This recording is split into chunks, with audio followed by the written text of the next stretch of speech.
Bueno, me presento. Em, Quien les habla es el doctor Julio César Chomba Valverde, médico cirujano, especialista en cirugía general y laparoscopía. No, este día vamos a hablar acerca de principios de laparoscopía. Ahora, tener en cuenta que el tema laparoscopía es el mismo para todos los procesos que impliquen mínima invasión y que impliquen usar medios tecnológicos como cámaras, pinzas, dentro de la cavidad abdominal o de alguna otra cavidad, ¿no? Entonces, la laparoscopía en general tiene los mismos principios, ¿ya? Sino que vamos a hablar de los principios de laparoscopía y lo vamos a abordar algunos temas, pues, ginecológicos, ¿no? Pero los principios de la laparoscopía son los mismos para todos los procesos quirúrgicos. ¿Ya? Ambos implican insuflación, ambos implican el uso de cámaras, ambos implican el uso de pinzas o accesorios adicionales por los procesos quirúrgicos, ¿no? Entonces, los principios quirúrgicos de la laparoscopía son los mismos. ¿Ya? Entonces, ¿cuál es la definición? Son las técnicas que vamos a usar para diagnóstico o terapéutica. El diagnóstico, por ejemplo, en abdómenes agudos, donde el diagnóstico es aún indeterminado, ¿qué se puede usar? Laparoscopía diagnóstica, ¿no? ¿Qué se usa en esos pacientes? Laparoscopía diagnóstica. ¿Y en qué consiste? Entramos con una cámara y observamos, ¿no? Entonces es hacer una observación acerca de lo que está sucediendo para determinar qué cosa. Determinamos con eso la causa, es decir, el origen de la patología sospechosa. Por ejemplo, los pacientes, por ejemplo, con diagnóstico no determinado, por ejemplo, dolores abdominales, donde, por ejemplo, no saben la causa. Llámese, por ejemplo, de un dolor abdominal agudo de poco tiempo de evolución, en el cual las ecografías no son determinantes, un alvarado menor a 4, donde el diagnóstico es incierto, la sospecha podría ser una apendicitis como también otra causa. En ese caso hay que hacer qué cosa en diagnósticos no determinados, causas no determinadas. eh, Hay que hacer métodos de observación para determinar la causa. Si este fuera un problema apendicular, pues lo solucionamos, ¿no? Ya estamos dentro de la cavidad y la laparoscopía nos va a permitir observar la causa. Muchas veces los dolores apendiculares de reciente inicio, pues no pueden tener cambios en la clínica, ¿no? O todo lo contrario, dolores de tipo ginecológico, ¿no? Por ejemplo, los dolores anexiales, un quiste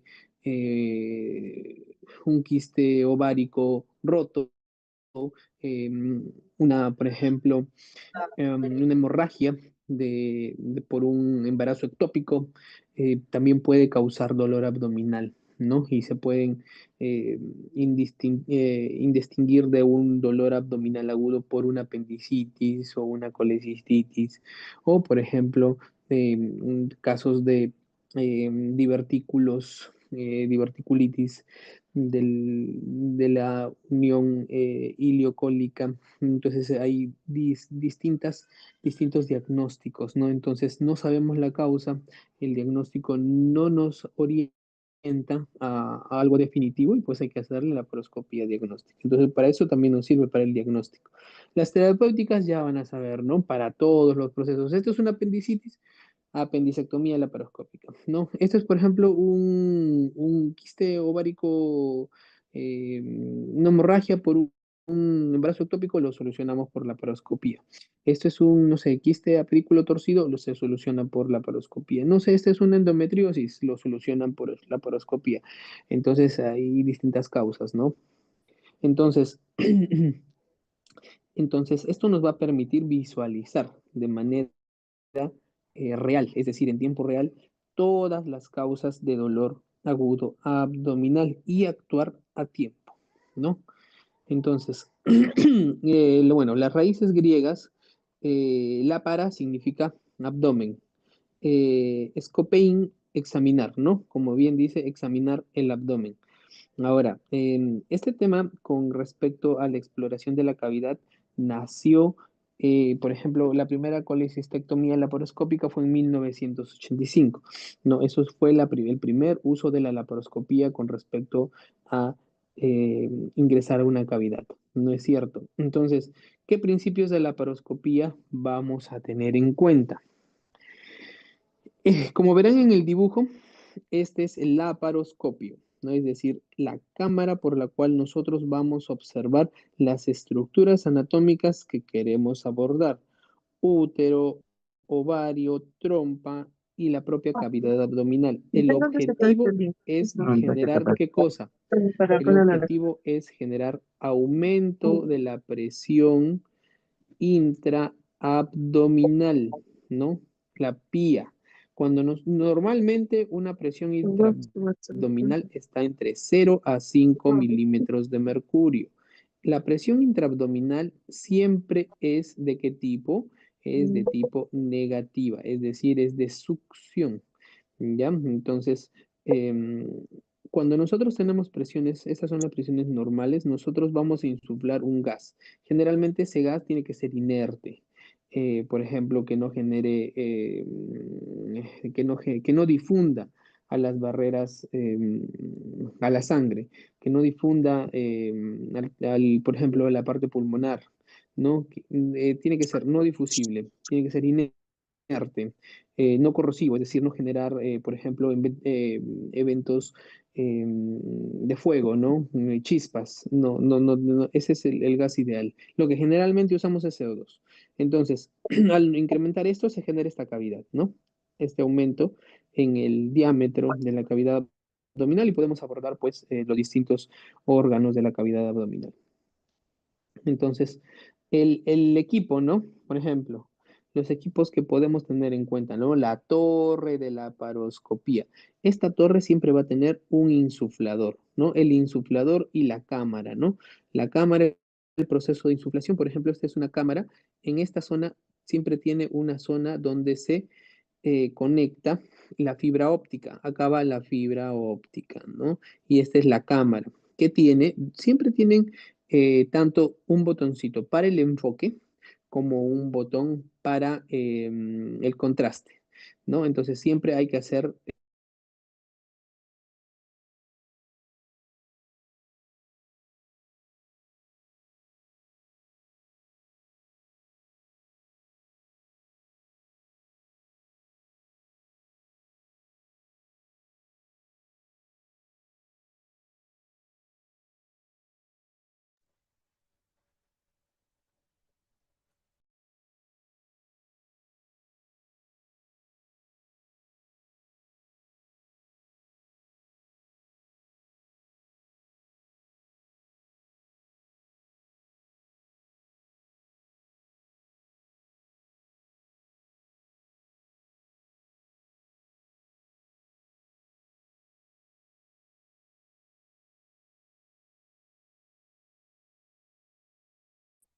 Buenas noches, doctor Julio. No se le llega a escuchar el audio.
Buenas noches, doctor.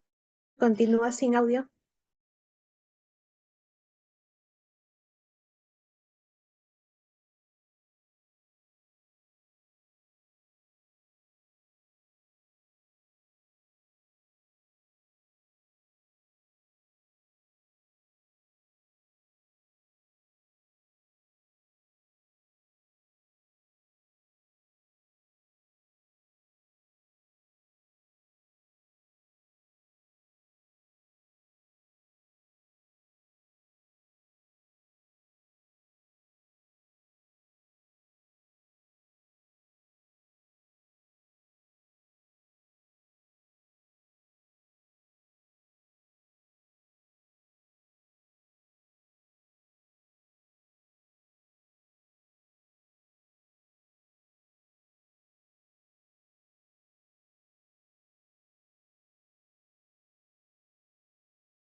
A ver, ¿se escucha ahora? Sí, doctor, ya se escucha. Ya, ¿dónde me quedé? ¿Sabe alguien?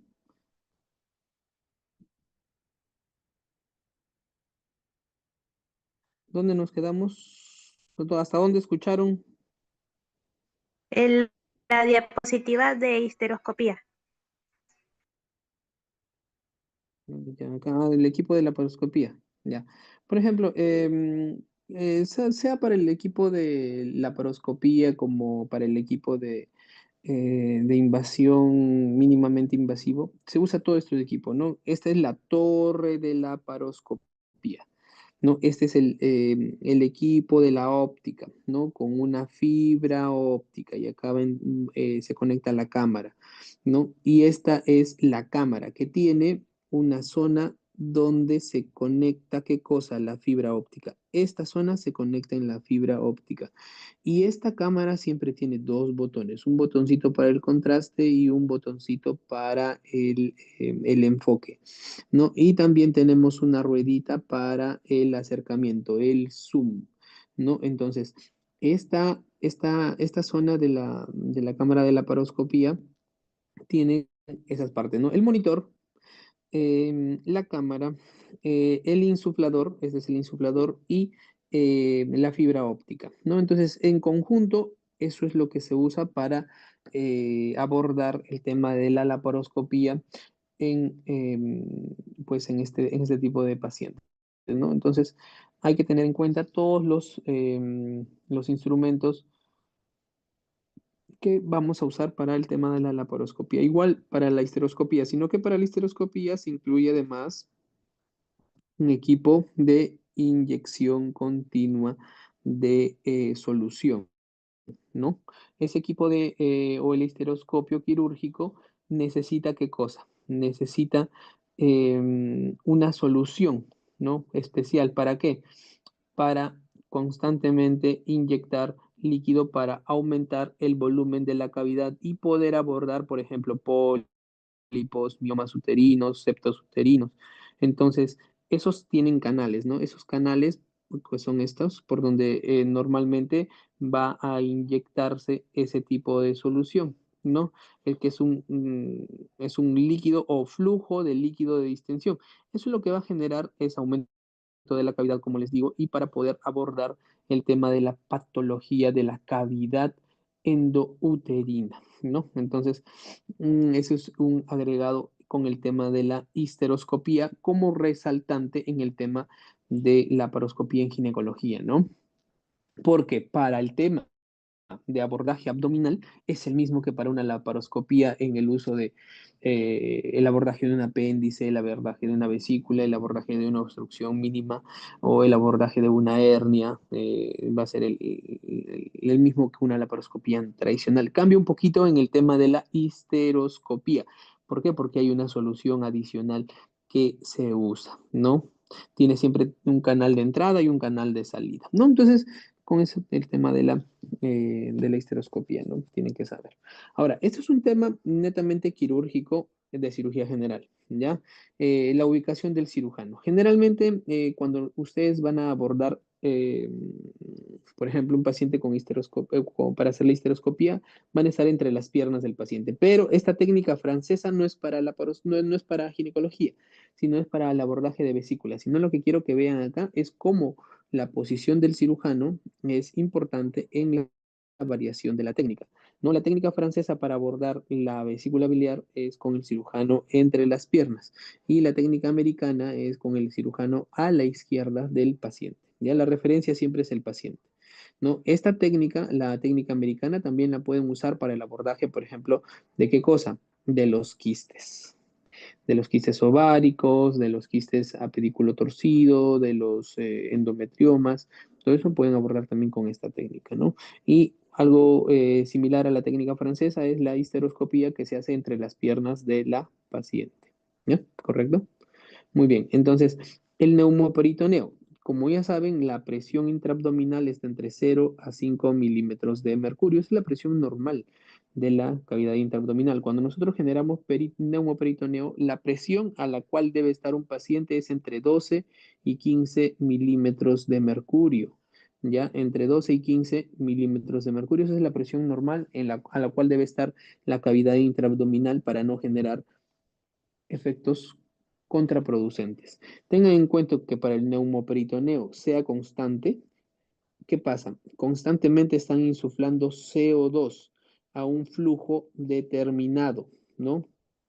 Puede ser a 1 o 2 litros por minuto, ¿no? Entonces, si nosotros usamos presiones muy elevadas, vamos a producir un aumento de la difusión de CO2 y eso va a producir hipercapnia, ¿no? Entonces, el CO2 es poco difusible, pero igual se difunde, igual entra al torrente sanguíneo, entonces lo que va a producir es hipercapnia. Por eso que tenemos que tener presiones muy adecuadas. Ahora, por ejemplo, estas presiones son normales para el abordaje de una cavidad abdominal en pacientes que no están gestando. En pacientes que están gestando, la presión intraabdominal para la generación de neumoperitoneo debe estar entre 10 a 12 milímetros de mercurio para pacientes gestantes. Por ejemplo, nosotros como cirujanos generales, lo que abordamos es las patologías apendiculares en gestantes. Generalmente el mejor trimestre para abordar una patología vesicular o una vesícula biliar es entre el segundo trimestre. Ya el segundo trimestre es el mejor momento para abordar la patología vesicular o apendicular. ¿Ya? ¿Por qué no antes? ¿Por qué no después? Después, en el tercer trimestre, la cavidad abdominal es muy grande, entonces no vamos a poder hacer un buen neumoperitoneo porque la cavidad ya está ocupada, no se va a poder distender de manera adecuada.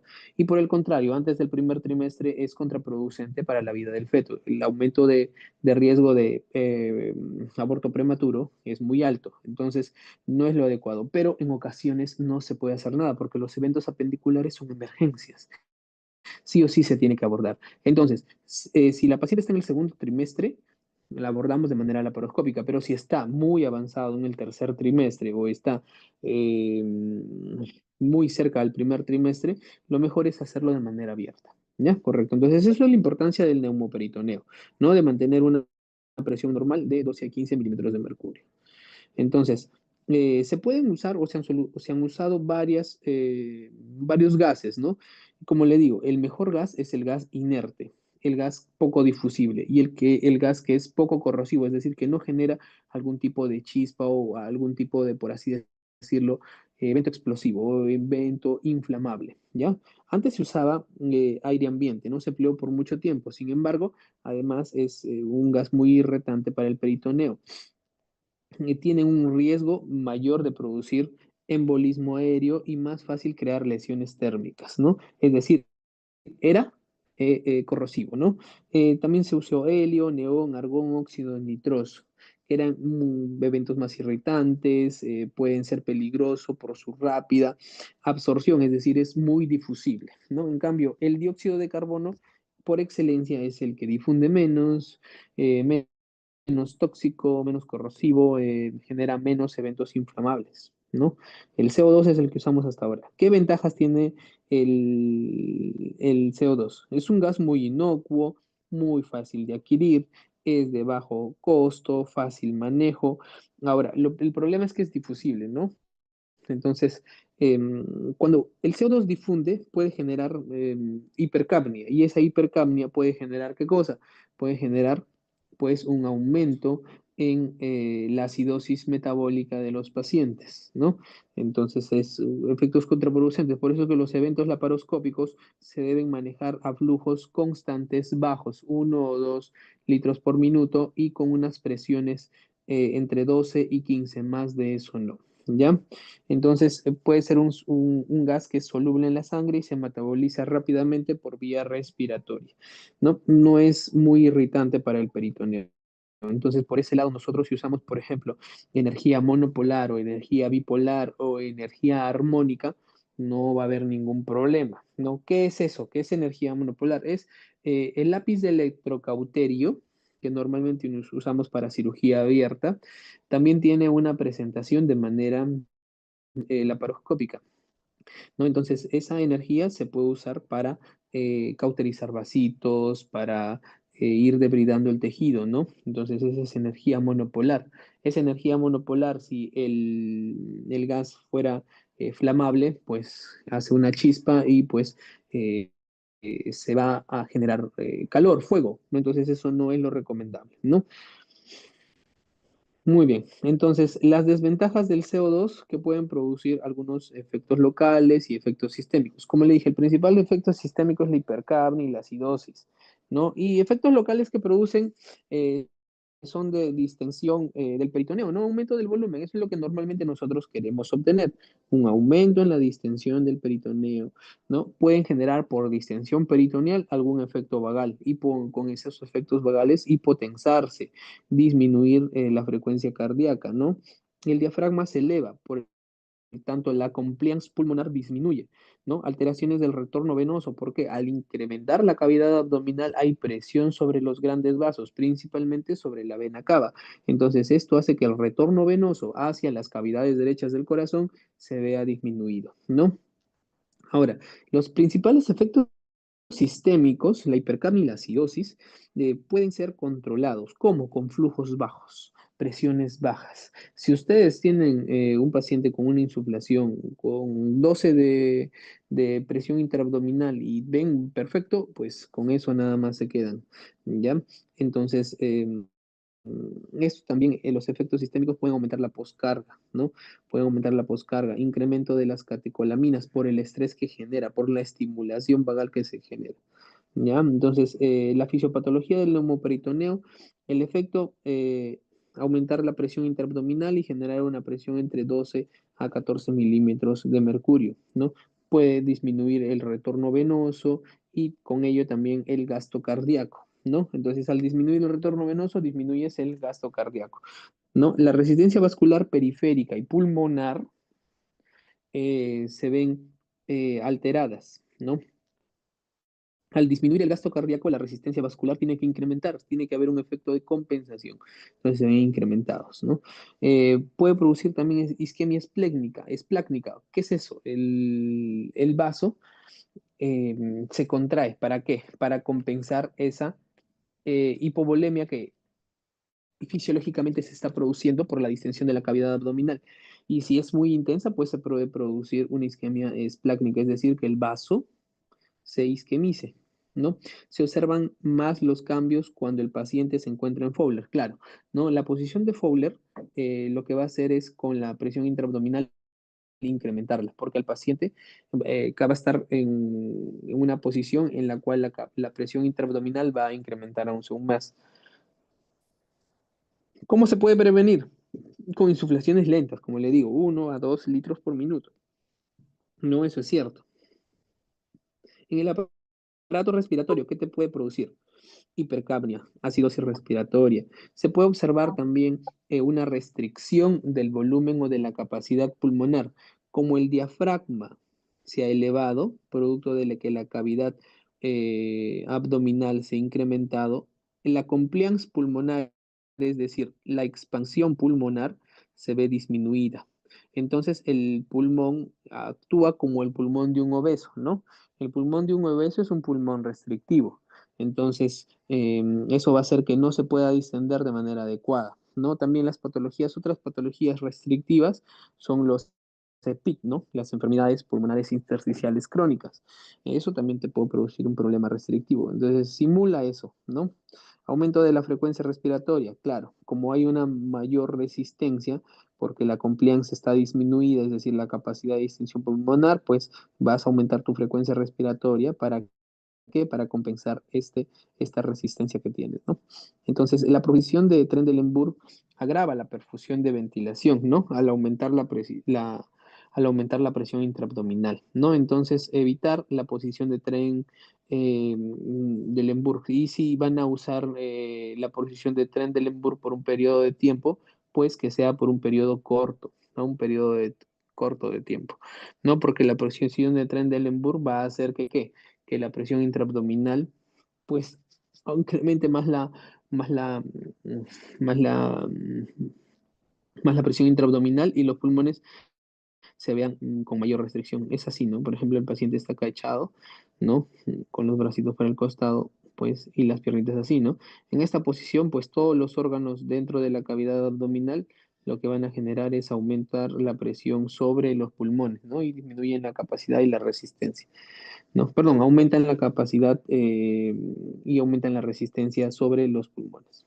¿No? En el aparato urinario, al tener nosotros un incremento en el CO2, el filtrado glomerular se va a ver disminuido. ¿Por qué? Porque nosotros vamos a hacer que ese estado sea un estado acidótico, ¿no? Al ser un estado acidótico y además hipovolémico, es decir, que el gasto cardíaco está disminuido, si hay menos gasto cardíaco, que va a haber menos perfusión renal. Y si hay menos perfusión renal, la perfusión renal va a conllevar una disminución en el filtrado glomerular, ¿no? Entonces, eso afecta también el aparato urinario, ¿no?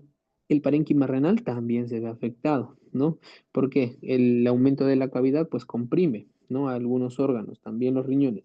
Alteración del eje renina-angiotensina. ¿Por qué? Al disminuir el gasto cardíaco, ¿qué se va a estimular? Un estado de hipotensión, ¿no? Y eso va a activar el sistema renina-angiotensina y ¿qué va a hacer? Aumentar la presión, tratar de aumentar la presión arterial con vasoconstricción, ¿no? Entonces se soportan presiones de 15 milímetros de mercurio. Eso es el tope, ¿no? Como máximo, 15 milímetros de mercurio, ¿no? Entonces la circulación abdominal también, ¿no? Pues se puede comprimir también la cavidad abdominal como el hígado. Entonces puede también elevar, si es que este es por muy periodo prolongado, pues enzimas hepáticas, ¿no? También produce compresión mecánica sobre los vasos mesentéricos, ¿no? Puede haber un pinzamiento aorto mesentérico, también es frecuente, ¿no? Y sobre la microcirculación esplánica que ya se los expliqué, ¿no? Ahora, un efecto sobre la inmunidad. Como este es esto como un procedimiento poco invasivo, es de fácil recuperación, es decir, el paciente se recupera muy fácilmente, ¿no? Lo más beneficioso de usar la paroscopía en los procedimientos quirúrgicos es que el paciente tiene menos dolor, es un procedimiento rápido y seguro. El traumatismo sobre el abdomen, la cavidad que se va a abordar, tiene mucho menos traumatismo quirúrgico y hay mucha menos liberación de factores proinflamatorios como interleuquina 2 e interleuquina 6, ¿no? Y eso que va a incrementar, perdón, eso que va a disminuir que la proteína C reactiva se eleve tanto. Por ejemplo, si ustedes someten a un paciente a un proceso quirúrgico y le tomarían controles de PCR, de proteína C reactiva, control, estarían elevados, ¿no? Eso es propio del proceso quirúrgico. Siempre va a haber elevación de PCR y hasta un poco de leucocitosis por el evento estresante que ha sufrido el paciente. Pero si ven en los estados de la paroscopía, esa elevación del PCR es mínima, ¿no? Es mucho menor. Entonces, también produce menos estado de inmunosupresión comparado con la abierta. ¿Por qué? Por eso es que estos pacientes se recuperan muy rápido. Es un procedimiento corto y poco invasivo, ¿no? Y lo que te va a producir es una recuperación rápida, menos dolor. Lo único que es más costoso, ¿no? Entonces, ¿qué instrumentos para el neumoperitoneo que todo el mundo debe de usar?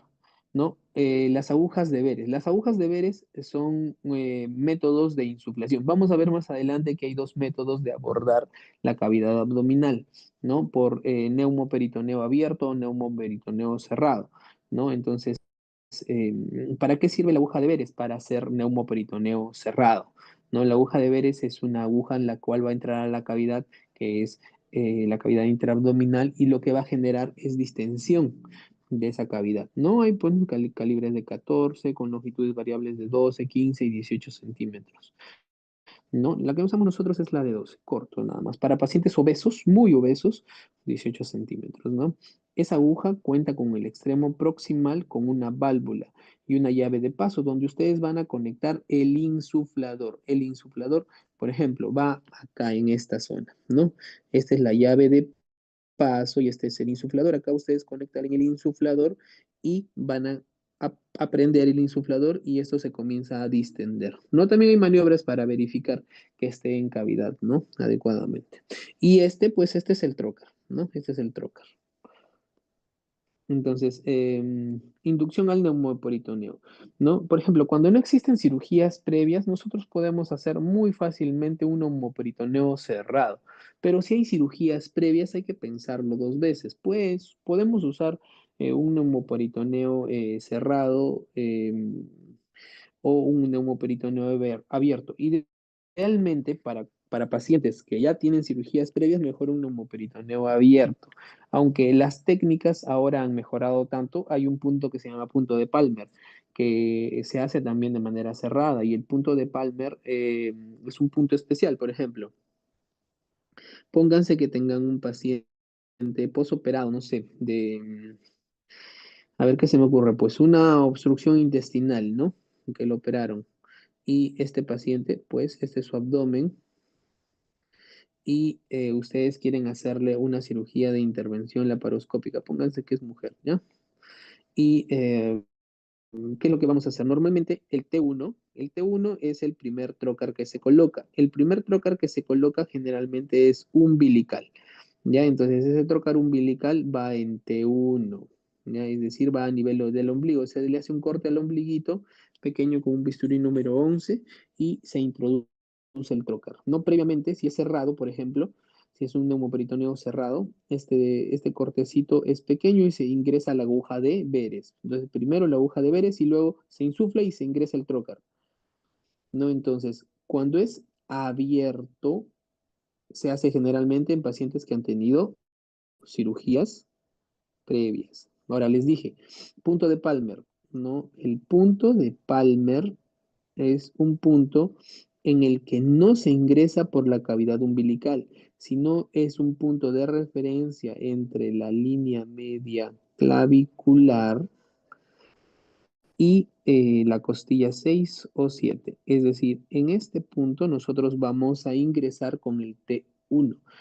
Es decir, bypaseando el ombligo. Y lo que vamos a hacer es desde este punto ingresar la cámara y observar. Ingresa la cámara.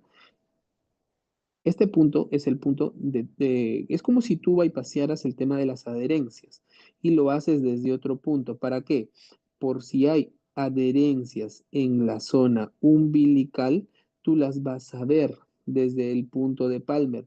Y lo que haces es ingresar con mucho cuidado en el punto de Palmer. Por acá ingresa la cámara y tú observas, ¿no? Si hay adherencias o no hay adherencias. Si hay muchas adherencias, pues haces abierto, ¿no? O si ya hay pocas adherencias, puedes entrar con tu trocar, ingresas por el trocar en T1 y comienzas a liberar. Y usas dos trocares para liberar todas las adherencias que se encuentren en la cavidad abdominal, ¿no? Entonces, cuando no existen cirugías, podemos usar técnicas cerradas o técnicas abiertas, ¿no? Entonces, Pues, o sea, un paciente también puede tener, no puede tener cirugía. Si podemos hacer técnica abierta, sí, se puede. ¿Yo cuál técnica uso más? Técnica abierta, ¿no? Es más segura, ¿no? La técnica abierta, como no usa aguja de veres, es más segura, pero en manos experimentadas, quien se acostumbra a usar una técnica de manera cotidiana, pues usa esa. Yo uso más la técnica abierta, porque estadísticamente es más segura. Las técnicas cerradas estadísticamente tienen mucho más riesgo, sobre todo de lesiones vasculares inadvertidas. Entonces, yo me acostumbré a usar técnica abierta y uso técnica abierta.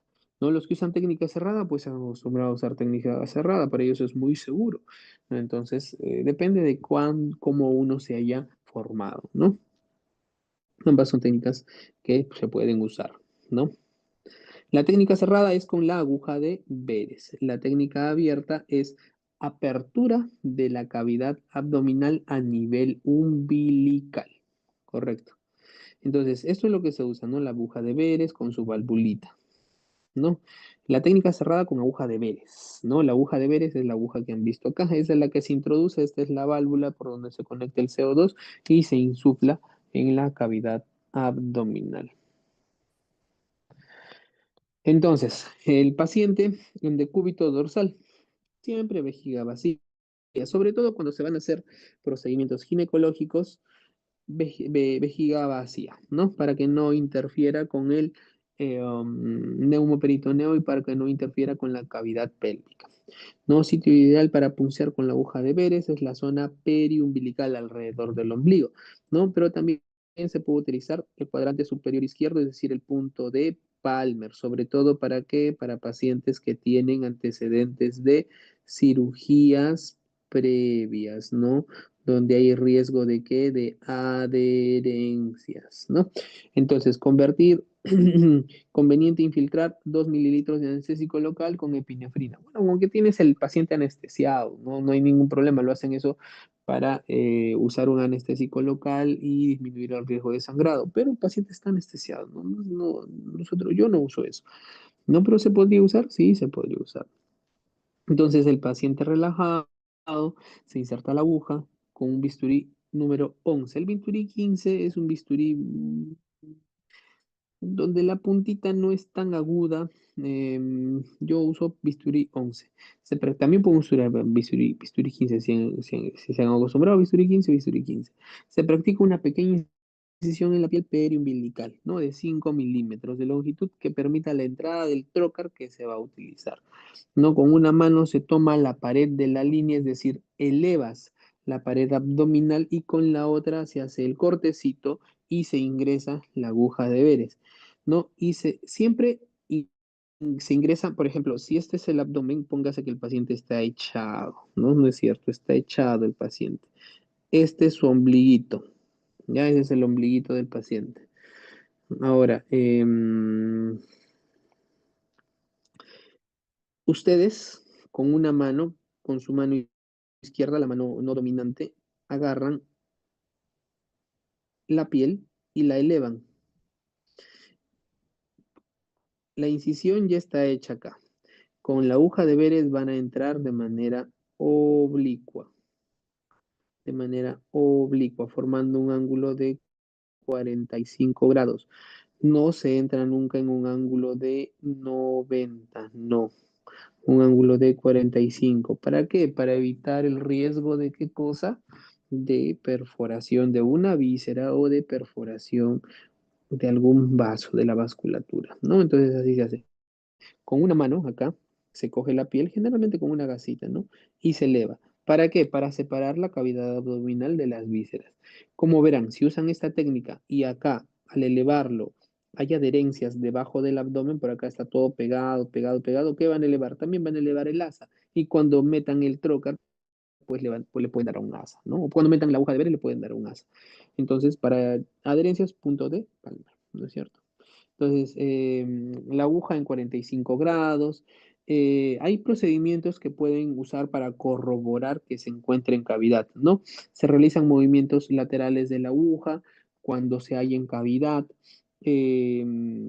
no por un ángulo más allá de 45 grados. Por ejemplo, se puede usar también el colocar gotas de agua, ¿no? En el orificio superior de la aguja y se observa que se succione. Como les dije, ¿no? La cavidad abdominal tiene succión, ¿no? Entonces van a succionar la gotita y desaparece, ¿no? Por la diferencia de presiones que existe entre la atmósfera y el ambiente. Ahora, después de la punción con una jeringa, también se puede inyectar 2 a 3 cc de solución fisiológica estéril y si la aguja se encuentra en la cavidad, no debe percibirse resistencia en el émbolo. En cambio, si hay resistencia, pues que van a sentir resistencia, ¿no? Que no entra suavemente. Debe aspirarse también a través de la aguja de Veres después de la punción. Lo correcto es que no se aspire ningún líquido y que el émbolo no presente ningún tipo de resistencia, ¿no? Es decir, que no debe salir sangre, ¿no? Porque indica la punción de un vasito. Si se encuentra en el espacio preperitoneal, se aspirará, ¿qué cosa? Líquido, ¿no? Grasita. Se encuentra en un intestino, se aspirará líquido verde y aire, ¿no? Entonces hay que tener en cuenta todo eso, ¿no? Em, También hay otra manera, ¿no? Cuando tú insuflas, el insuflador lo puedes conectar y darle presión. Y ustedes van a ver en el insuflador que la presión se dispara. Como no está en cavidad, la resistencia de la presión que va a ingresar a la cavidad, como no estás en cavidad, aumenta la presión. Y esa presión se dispara, se va de frente, no a 12 o a la presión abdominal que es entre 0 y 5, se dispara y se va a 30, a 40 de presión. Entonces eso significa que no estás en cavidad. Entonces es así como se hace, ¿no? Como verán, mira, esta mano con una mano levantan y con la otra colocan la aguja, ¿no? Ahora, esto es lo incorrecto. Siempre se debe entrar con cierta angulación. ¿Cuánto? 45 grados. Nunca de manera perpendicular. Al inicio quizá lo puedes hacer de manera perpendicular e introducir, no sé, la parte de la piel, ¿no? De manera perpendicular, pero después tienes que ponerle en un ángulo de 45 grados, ¿no? Porque no se debe hacer eso. Ahora, con respecto a las maniobras para valoración del daño por aguja de Veres.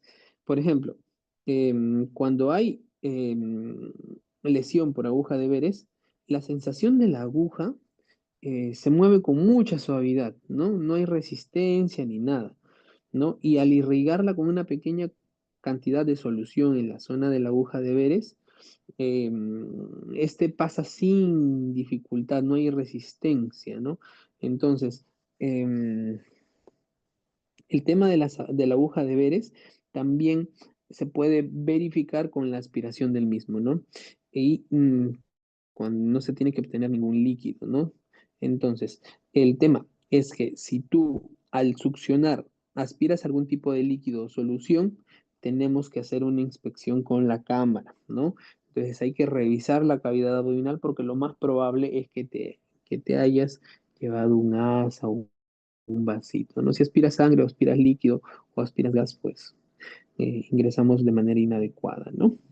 Entonces, también, ¿no? El conector de la aguja del tubo de CO2 al insuflador muestra una presión intraabdominal pequeña, de 0 a 5, ¿no? Entonces, eso me va a determinar que está bien cavidad, pero si esa presión, como les dije, es superior al normal, presiones de más de 20, no, pues esa aguja de veres no está en cavidad, está en otro lado, ¿no? Entonces, por ejemplo, elevar la pared abdominal con la tracción, la lectura de la presión intraabdominal baje, ¿no? Ese también es si yo elevo la piel de la cavidad abdominal, voy a generar más espacio, entonces la presión debería caer si estoy en cavidad, ¿no? Y si yo elevo y veo que no cae la presión, pues no estoy en cavidad, no estoy en otro lado. Cuando existe una cirugía previa, ¿no? Si la cirugía previa se encuentra lejos del ombligo, se puede intentar la inducción de la misma manera como si no hubiera hecho nunca antes alguna cirugía, ¿no? La aguja en el sitio alejado de la cirugía anterior tiene cuidado para no entrar de golpe y punzar alguna víscera. Es lo principal, ¿no? Entonces, las técnicas de Hassan es con la aguja de Veres, y la técnica de Kurzem es la técnica abierta, ¿no? La técnica abierta, por ejemplo, el abordaje se efectúa a través de una mini laparotomía, ¿no? La mini laparotomía es como hacerle un cortecito al ombligo, ¿no? Ese cortecito al ombligo se hace con un bisturí y se va disecando parte por parte, tejido por tejido, capa por capa, hasta llegar a una capita que se denomina peritoneo. Una vez que están en el peritoneo, agarran su trocar, el trocar de Jason. No estoy usando aguja de veres, tengan en cuenta, ¿no? La técnica abierta no uso aguja de veres, y con mi propio trocar, una vez que encuentro el sitio de la laparoscopía, pum, introduzco mi trocar, ¿no? Entonces, yo veo, ¿no? Es más, puedo meter hasta mi dedito cuando llego al peritoneo y lo aperturo, y, y por ahí meter mi trocar, ¿no? O hasta meter mi dedo, ¿no? Y ver que no hay adherencias debajo. Entonces, es una técnica más segura, ¿no? Es una técnica más segura, las técnicas abiertas. En cambio, las técnicas cerradas son, pues, técnicas, como habrán visto, ¿no? ¿Dónde están todas las complicaciones? En las técnicas cerradas, ¿no? En las técnicas cerradas hemos visto complicaciones, les he mencionado muchas complicaciones por la técnica. En cambio, en la técnica abierta tienen menos complicaciones. Doctor, ¿y se puede producir también lesión de víscera o de algún tipo de vasculatura por una técnica abierta? También. Entonces, si no se tiene el debido cuidado, no estás entrenado en hacer técnica abierta, pues también puedes lesionar, ¿no? Ahora, la técnica de Jason, ¿no? La técnica de Jason, se hace una incisión con el bisturí en el ombligo. Ahora, se tiene que llegar hasta la aponeurosis y el peritoneo, ¿ya? ¿Por qué por el ombligo? Porque es el punto donde va a ser más delgada la aponeurosis. La aponeurosis es la zona o la fascia del músculo recto abdominal. Entonces, esos musculitos se van a hacer más delgados en esa zona y son más fácil introducir un trocar por esa zona, ¿no? Entonces, hasta puedes introducir un dedo, como les digo, ¿no? Pueden introducir un dedo para liberar las adherencias y ver si es que se encuentra libre o no, y valorar que se encuentre libre la cavidad, ¿no? Eso se puede hacer. En este caso ya no es necesario insertar la aguja, y se inserta el trocar de 10 milímetros en forma directa en el abdomen. Se fija el trocar a la pared con sutura utilizando las salientes de este trocar, ¿no? Es decir, tenemos que ajustar. Algo que es un poquito, ¿cómo les puedo decir? Desfavorable con la técnica abierta es que el gas, el neumoperitoneo, como ingresas con una técnica abierta, a veces queda un poco hermético, ¿no? Y al quedar poco hermético, pues puede escapar un poco de gas, ¿no? Y puede disminuir.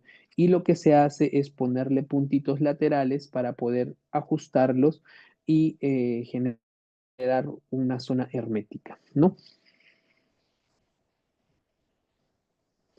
Ah, ya. Y la técnica de Kurtzen, se hace de igual manera una incisión en el ombligo, ¿no? Y se llega también a la aponeurosis sin abrir el peritoneo. Esta técnica no abre peritoneo, ¿no? La otra, la técnica de Jason, sí abre el peritoneo. ¿Por qué no abre el peritoneo la técnica de Kurt? ¿Por qué? Se quiere simular o hacer un efecto de válvula. Al hacer un efecto de válvula, la cantidad por ejemplo, de aire que entra a la cavidad abdominal, te va a ayudar a generar algo más hermético, ¿no? Como les dije, en la técnica de Hassan, eh,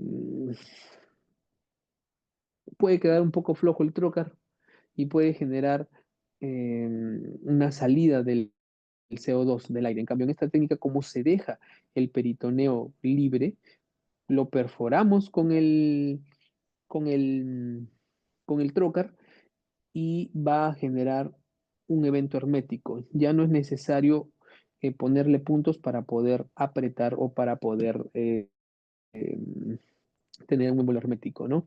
Con esta técnica se mejora esa zona. Ahora, mira, por ejemplo, las técnicas abiertas, como ustedes verán, primero, la línea blanca es la línea alba, ¿no? Acá han decolado todo, han cortado la piel, han abierto y han llegado al peritoneo y lo cortan con una tijerita, ¿no? Lo cortan y por ahí ingresan el trocar, ¿no? La técnica de la laparoscopía abierta comprende la identificación e incisión del peritoneo.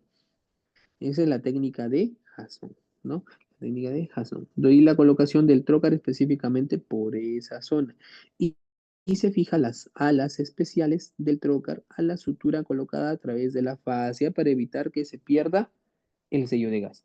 Y con la técnica de Kurt, no, porque dejamos el peritoneo indemne y lo perforamos con el trocar y hace un efecto de válvula, es decir, introducimos el trocar con presión y vamos a obtener un efecto de válvula, entonces se va a sellar mucho mejor.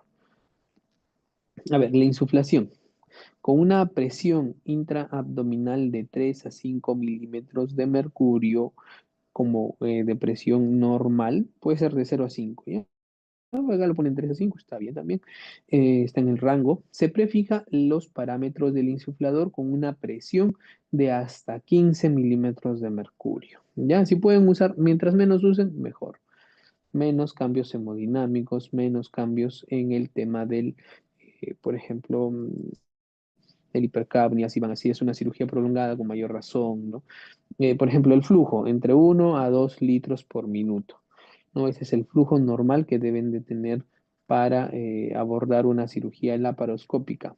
Insertar el resto de los trócares con una presión con mucho mayor eh, eh, a la presión intraabdominal normal, ¿no? A la presión que normalmente vamos a tener para introducir el resto de trócares, ¿no? Y luego de eso ya bajan la presión y la pueden tener a una presión de 12 o de 14, 13, como mejor se adapten, ¿no? Al tema de las presiones. Y teniendo en cuenta siempre, mientras menos sea la presión, pues va a haber menos complicaciones en el postoperatorio, ¿no? Entonces, esas cositas sí hay que tener en cuenta con respecto a la insuflación. Ahora, cuando tú pones el primer trocar, el T1, en la zona umbilical y comienzas a observar para colocar el T2 y el T3, es decir, el resto de trócares, un paso adicional que se suele hacer es una laparoscopía. ¿Qué significa eso? Hacer una visión general de todas las asas intestinales por donde has ingresado, es decir, visualizar de arriba hacia abajo cómo está la zona de inserción o de ingreso de tu trocar, si es que hay algún tipo de sangrado, si hay algún sangradito en napa, revisar las asas intestinales que se ven a simple vista, hacer una visión general de toda la cavidad abdominal, ¿no?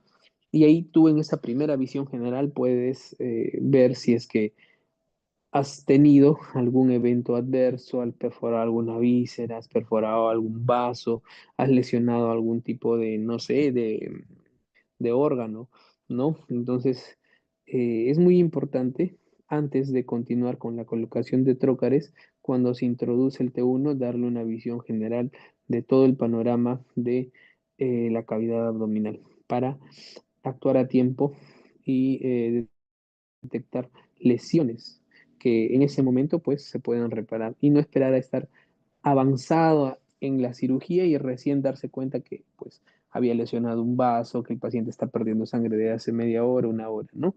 Entonces es importante hacer ese paso después de la insuflación, ¿no? No usar presiones mayores de 20. Entonces acá es donde ustedes, este es el insuflador y donde van a manejar flujo y presión. ¿No? Flujo y presión. Y ahí van a determinar a qué flujo y a qué presión van a poner la cantidad de eh, el- la presión en milímetros de mercurio y el flujo en litros por minuto, ¿no?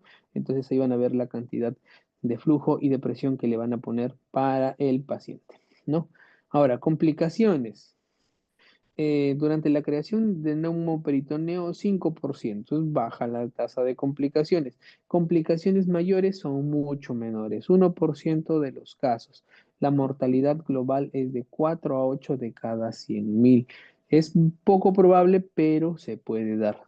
Las más frecuentes, lesiones de vasos, ¿no? Son las más frecuentes de causa, que causan eso, ¿no? La punción de un vaso de calibre mayor Por ejemplo, los epigástricos, pues en las zonas donde podemos abordarlos, por ejemplo, para el tema de hernias, para el tema de las apendicectomías, para el tema del abordaje de los quistes ováricos, quistes a pedículo torcido, por ejemplo, endometriomas, pueden lesionarse, ¿no? Los vasos epigástricos. Cuando entramos a cavidad se pueden lesionar ya vasitos mucho más delicados como los vasos del epiplón mayor, eh, la propia arteria aorta, ¿no? Entonces, eh, cuando pasan esos eventos, ¿se pueden colapsar? Sí, por ejemplo, metes una sonda Foley por ese mismo trocar, si fue el vaso epigástrico, solo para el epigástrico, lo insuflas y lo jalas, lo traccionas, ¿no? Lo traccionas con una pinza y vas a hacer presión en la pared abdominal y debería parar el sangrado. Ahora, puedes usar también puntos o sutura en cruz en la zona donde está sangrando, ¿no? Si son vasos epigástricos, los vasos epigástricos pasan por la pared abdominal, ¿no? Entonces, pero si son vasos intraabdominales, hay que hacerle la parotomía. Hay que hacerle la parotomía, no se compliquen. Le dieron al vaso, ya le dieron a la aorta, le dieron, no sé, a la mesentérica superior. Ven que sangra, hay sangrado a chorro en napa, la parotomícenlo. Inmediato, de inmediato, la parotomía para ese paciente y mejorar el tema de la hemodinamia y solucionar, no hacerle la rafía a la zona que se ha lesionado. Muchas veces son lesiones pequeñas, con un par de puntos, un par de clamps en la zona distal y proximal del vaso se sutura, ¿no? Por ejemplo, yo soy del Hospital Carrión, ¿no? Entonces, vemos bastante trauma vascular. Hagan de cuenta que esta es la arteria aorta, ¿no? Y ya, pues le dieron, ¿no? Y hay una lesión de, por ejemplo, del mismo diámetro de la punta del trócar, ¿no? Que sea un trócar de 10, ya de 10 milímetros. Le dieron. 10 milímetros es un centímetro. Entonces, lo que ustedes van a hacer, acá, clamp acá, piden prolene.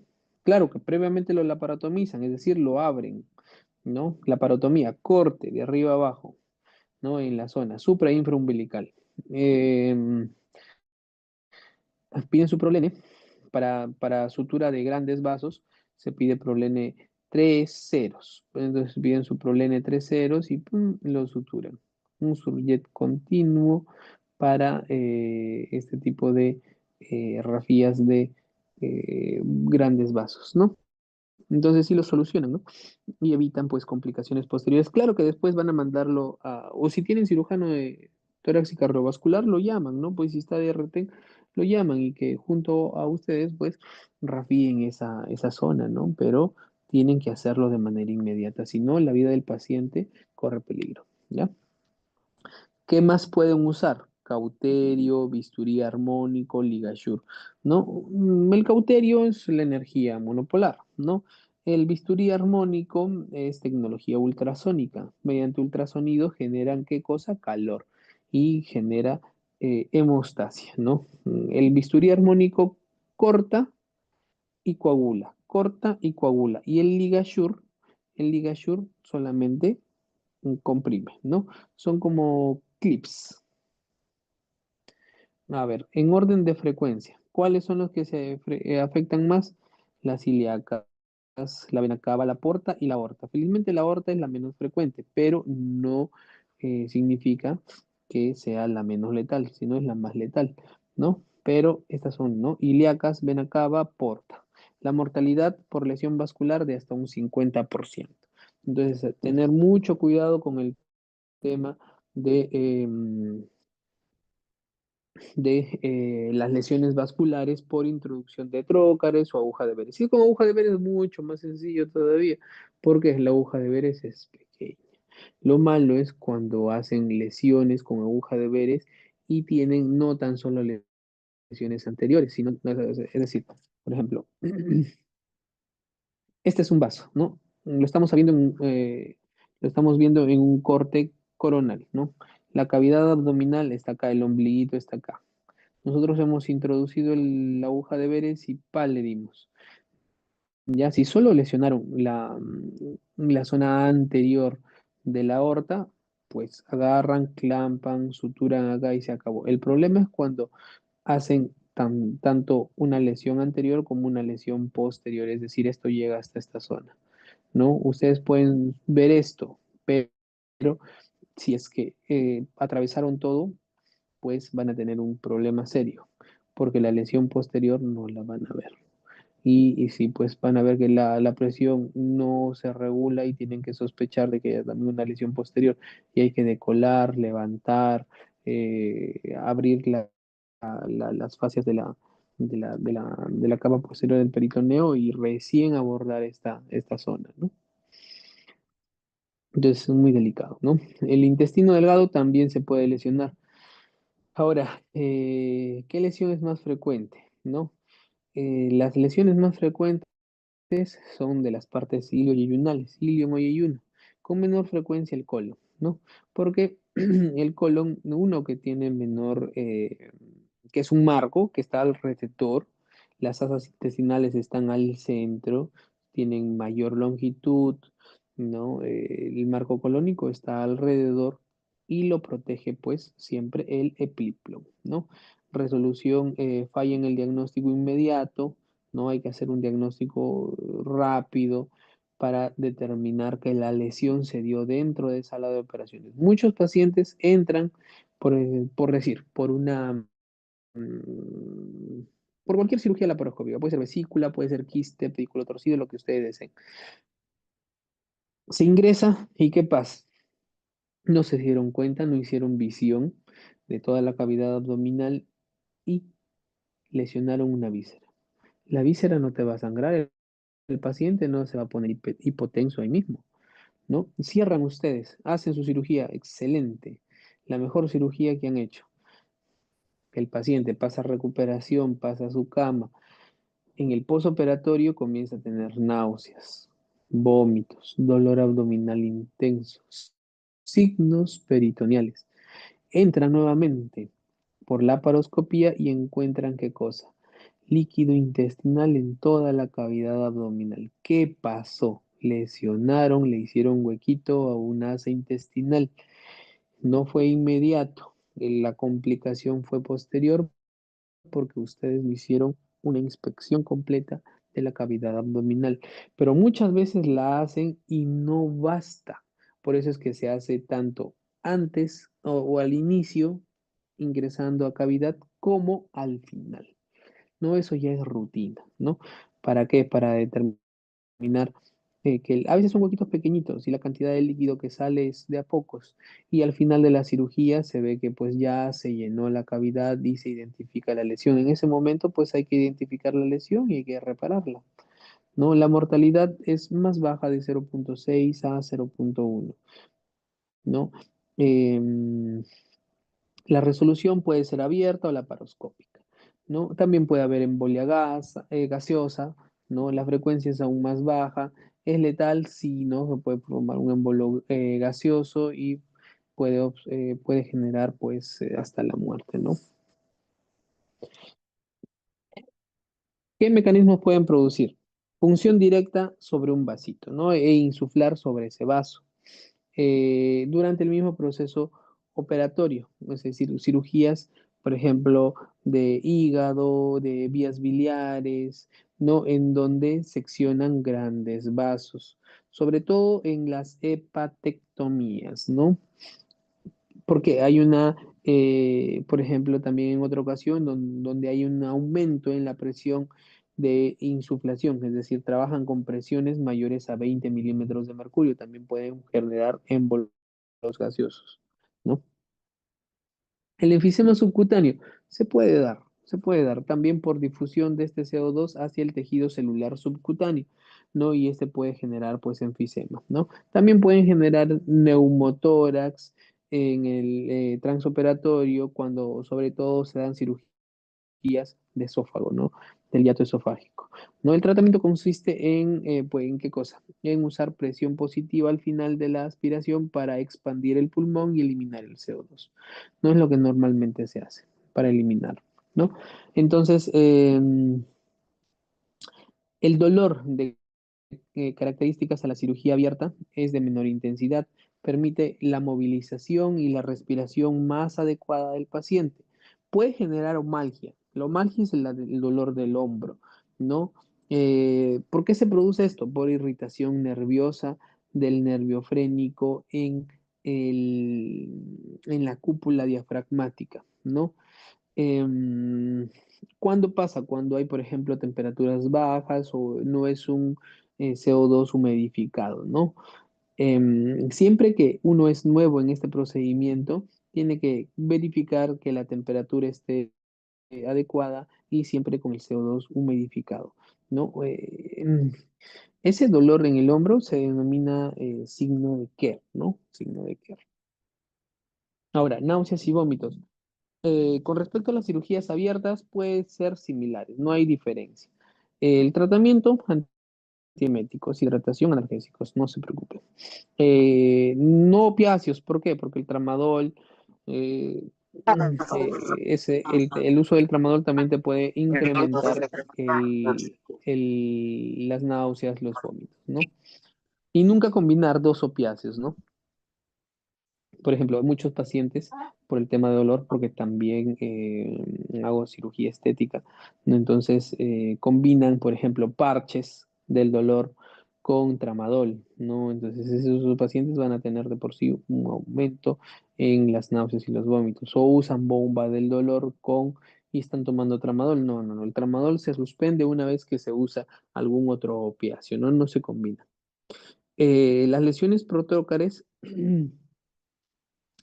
¿por qué se dan? Generalmente por inadecuado uso o poner de manera inadecuada un trocar. Eh, En ningún estudio se ha demostrado al que sea causante un defecto en la fabricación, el cual te pueda producir alguna lesión por trocar, ¿no? En ningún estudio. Ahora, las recomendaciones de la FDA. eh, ¿Qué recomendaciones debemos tener en cuenta? Entrenamiento, ¿no? Familiarizarse siempre con el uso de los trócares. Introducir el trócar con la menor fuerza posible. Siempre cuando uno empieza o cuando nosotros recién nos enseñaban, pues nos enseñaban siempre a colocar el trócar de manera angulada y siempre como si fuese un tornillo, girándolo, ¿no? Haciendo cierto movimiento de vaivén de la mano, ¿no? ¿Para qué? Para ir midiendo nuestra fuerza y no perforarlo de manera inadecuada, ¿no? ¿No? Cuando se utiliza aguja de Veress se recomienda una presión de 15 milímetros de mercurio antes de introducir el primer trocar, ¿no? Para estar completamente seguros de la separación de las vísceras con la pared abdominal. Es correcto, ¿no? Algunas complicaciones se presentan por falta de relajación o pérdida del neumoperitoneo al momento de la introducción del trocar. Correcto. Por eso es que las técnicas cerradas son un poco menos seguras que las técnicas abiertas, ¿no? Escoger pacientes de bajo riesgo al inicio de la práctica de la laparoscopía, ¿no? Por ejemplo, en su primera cirugía, ya recién se gradúan de cirujanos y su primer paciente, generalmente escojan pacientes que tengan un índice de masa corporal adecuado, que no sean obesos, ¿no? Que no tengan antecedentes o comorbilidades muy grandes, ¿no? Que sean pacientes con un IMC adecuado, que no tengan ninguna comorbilidad, ¿no? No se van de anchas a primeras a operar un paciente obeso mórbido, con resistencia a la insulina o con diabetes o con cirugías previas, ¿no? Siempre de a poco, ¿no? Está la alerta para detectar complicaciones, ¿no? Lo principal es detectar complicaciones. Si esas complicaciones están muy bien, pues eh, se pueden atender a tiempo, ¿no? Detectarlas, saber, pensar en qué complicación se puede estar dando para actuar a tiempo. Adoptar posiciones ergonómicas siempre. Si ustedes están cómodos, la cirugía va a ir bien. Primero, el cirujano se tiene que sentir cómodo antes de abordar el del procedimiento que va a realizar, ¿no? La técnica de Jason es segura, no es una técnica abierta, pero no exenta de lesiones, como les digo. Estadísticamente tiene una tasa de complicaciones o de lesiones inadvertidas muy baja, pero no es exenta de lesiones, ¿no? Algunas complicaciones se presentan por falta de relajación o pérdida del neumoperitoneo, ¿no? Al momento de la introducción del trocar. Hasta ahora hemos visto que por las lesiones del trocar, pero las pinzas de la paroscopía también pueden generar justamente por esto, por falta de relajación del paciente o porque el paciente se despierta, tose, o el CO2 baja, hay pérdida del CO2, y ustedes están introduciendo pinzas, sacando pinzas, las pinzas también pueden producir lesión, ¿no? Y pueden perforar las asas. Escoger pacientes de bajo riesgo al inicio de la práctica, estar alerta a la detección de complicaciones, ¿no? ¿Qué complicaciones? Ya hemos visto, lesiones viscerales o vasculares, acá se los dejo, hipercapnia, la hipercapnia también te puede producir acidosis, las embolias gaseosas y el enfisema subcutáneo. Son las principales características que hemos visto, ¿no es cierto? Entonces, el laparoscopio. El laparoscopio, no, pueden ser laparoscopios metálicos, ¿no? El tamaño puede ser de 2, 3,5, 5, 7 o 10 milímetros de diámetro, ¿no? Por ejemplo, siempre el umbilical que usamos nosotros es de 10 milímetros, ¿no? Y los trócares, es decir, el T1 que usamos la zona umbilical es de 10 milímetros, ¿no? Ese es con respecto al diámetro, ¿no? El largo sí pueden ser de mucho más, ¿no? Mucho más centímetros, ¿no? Y el extremo puede ser plano, es decir, esto se refiere. El extremo puede ser plano, es decir, así planito, o puede ser oblicuo, ¿no? Es el tipo, el estilo. Generalmente los oblicuos tienen angulación. Entonces, como tienen angulación, pues esta cámara se puede mover, ¿no? Puede girar en cualquiera de los grados, hasta el máximo que tenga, pues, ¿no?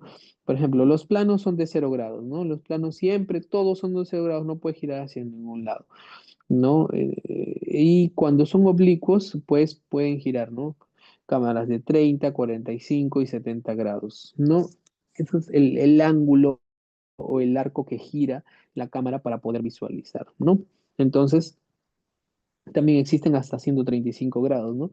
En el hospital donde trabajo hay hasta 30, ¿no? Ópticas de 30 grados, que generalmente nosotros las usamos, las ópticas de 30, con una óptica de cero puedes operar un quiste anexial, sí, puedes operar un quiste anexial, puedes operar una endometriosis, puedes operar un apéndice, puedes operar una vesícula, pero generalmente las ópticas anguladas en el tema de cirugía laparoscópica se usan para el uso de hernias. ¿Por qué? Porque tenemos que reparar la pared abdominal y la pared abdominal tiene eh, es decir, ingresas a cavidad y tienes que ver hacia arriba, ¿no? Entonces es más sencillo usar una óptica oblicua con angulación para poder ver o para poder mover la cámara hacia la parte superior de la pared abdominal para hacer la disección y la colocación de la malla.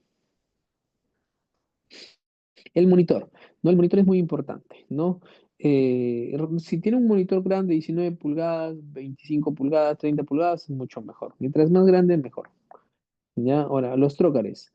eh, Pueden ser trócares desechables o trócares reutilizables, ¿no? Generalmente los de acero quirúrgico son los reutilizables y los de plástico son los desechables, ¿no? Entonces, ¿qué se puede usar? Mangas, puntas, punzones, sistemas de llenado y una llave de insuflación, ¿no? Componentes en común, que es lo que van a tener, ¿no? Entonces, estas son, por ejemplo, las puntas de punción, las mangas, ¿no? Y algunas tienen puntas. Esta es la aguja de Veres, ¿no? Esta es la aguja de Veres. Y todos tienen su insuflador al costado. Por acá pueden o meter CO2 o retirar CO2, ¿correcto? Ahora, esos trocares o las camisas, a eso se refieren a camisas esto, constituyen un canal. Esos diámetros pueden variar, ¿no? O sea, pueden ser de trócares, por ejemplo, para una para laparoscopía por ejemplo, una cirugía laparoscópica de vesícula biliar o de apéndice, o de una cirugía anexial, un quiste, una endometriosis, el trocar de T1 es de 10 milímetros, igual que la cámara, ¿no? Entonces, el trocar de 10 milímetros por T1. Y ya los otros trócares, como van a entrar pinzas más delgadas, pueden ser de 5. Cuando se usa trócares de 15, también hay trócares más de diámetro mayor, ¿no? Hay algunos que llegan hasta la 30, ¿no? Yo lo máximo que he visto es de 15, ¿no? De 15 milímetros. ¿Y para qué se usan trócares tan amplios, de 15? Para, por ejemplo, cirugía o de manga gástrica, o cirugías donde el trocar de 15 es más largo, ¿no? Puede llegar a 15 centímetros, ¿no? Entonces, generalmente en los pacientes que son muy obesos, donde un trocar de 10 que no es tan largo, pues queda corto, ¿no? La pared de ese paciente que son obesos mórbidos, que quieren hacerse bypass o mangas gástricas, bueno, aunque para los obesos mórbidos no está indicada una manga gástrica, ¿no? Generalmente esos pacientes se tienen que ir sí o sí a bypass gástrico, ¿no? Pero eh, se debe usar pues diámetros mucho más amplios con longitudes mucho más largas del trocar, si no, no va a atravesar toda la cavidad abdominal, ¿no? Entonces, instrumentos que permiten el acceso a la cavidad abdominal para la introducción del endoscopio, ¿no? Se pone el trocar, se saca la zona del punzón y por ese agujero que queda, por ahí se introduce la cámara, ¿no? Todos tienen conductos de aire, válvulas y seguros para mantener el neumoperitoneo. Tienen válvula, todos tienen válvula, ¿no? Por ejemplo, estos son trócares que son reutilizables. Son trócares nosotros clásicamente le decimos de metal, ¿no? Pero son trócares de acero quirúrgico, ¿no? Siempre tienen su punzón, el punzón se quita y todos tienen su válvula, ¿no? Y este sería, pues, los trócares de metal. Y también tienen, pues, distintos diámetros, ¿no? Por ejemplo, es un trócar de 5, un trócar de 10. Estos son los clásicamente los desechables, ¿no? Se- Aunque algunos también esterilizan los desechables, ¿no? Pero no debería ser lo adecuado, ¿no? Se usan solo una vez. Entonces acá también tenemos las pinzas. Las pinzas son armables. Algunos vienen armados ya, ¿no? Claro, pero se deben armar. El mango, eh, los insertos, o sea, las puntas y la vara, ¿no? Entonces, las partes de la pinza, el mango, ¿no? Es generalmente de plástico, también hay de metal, pueden ser de distintas marcas o de distintas características, ¿no? Siempre tienen una cremallera. ¿La cremallera para qué sirve? Para fijar, ¿no? Muchas veces no, para uno se cansa, ¿no? De tanto abrir y cerrar, o tenerlo siempre cerrado. Entonces tienen una cremallera, ¿no? De ajuste.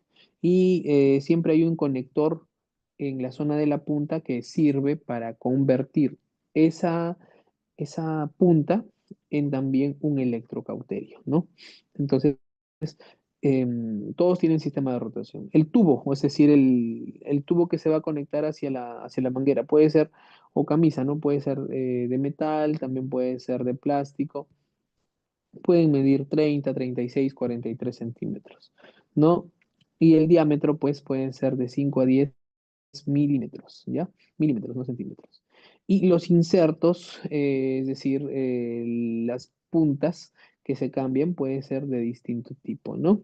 Pueden ser, no sé, tipo Backup, tipo Alice, tipo pinzas atraumáticas, ¿no? Entonces, hay distintos tipos de pinzas, ¿no? Por ejemplo, ahorita vamos a ver el mango y las puntas, acá están todos, ¿no? Hay pinzas atraumáticas, tipo Backup, hay pinzas, por ejemplo, tipo Alice, ¿no? Entonces, esos son las tipos Backup, que son pinzas atraumáticas, las tijeras, ¿no? También tenemos Metzenbau, ¿no? Son distintas tipos, ¿no? Por ejemplo, Metzenbau recta, Maryland, ¿no? La Maryland que siempre son pinzas atraumáticas de disección, no una angulada recta, ¿no? Entonces, pinzas de fijación y de extracción que generalmente sirven para coger intestino. Igual las Backup, ambas, las dos nos pueden servir para coger, eh, pues, soluciones o tejidos muy blandos, ¿no? Por ejemplo, si van a usar esto en tejido ovárico o trompa, porque es muy sangrante la trompa o el ovario, usen pisas atraumáticas tipo Backup, ¿no? Por ejemplo, Maryland, generalmente no sé mucho Maryland, es un poco traumática, ¿no? Es un poco traumática la Maryland. Entonces, siempre antes de uno entrar a sala de operaciones, de practicar en el paciente, siempre tienen que tener por lo menos cierto número de horas de capacitación de laparoscopía. No en pacientes, sino uno entrena en las áreas de endotraining. El entrenamiento es lo más importante, ¿no?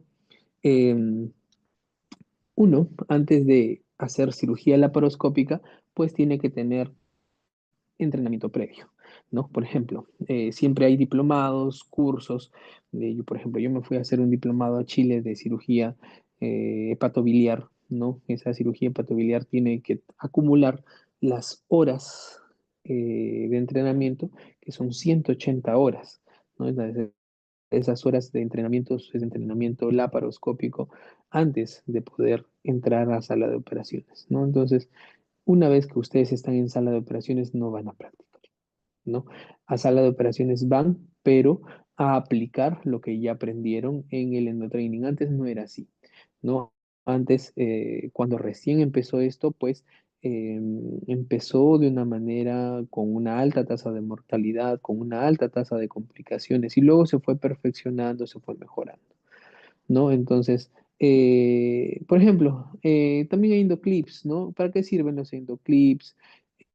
Em, las bandas elásticas, las grapadoras, sirve para hacer hemostasia, ¿no? O sirven algunos, por ejemplo, los hemolocks, que sirven para, o temas de una hemorragia en trompa, o una, por ejemplo, eh, sellar algún vaso en la apéndice o cauterizar, o no sirve para cauterizar, para hacer presión sobre una vena o una arteria que esté sangrante.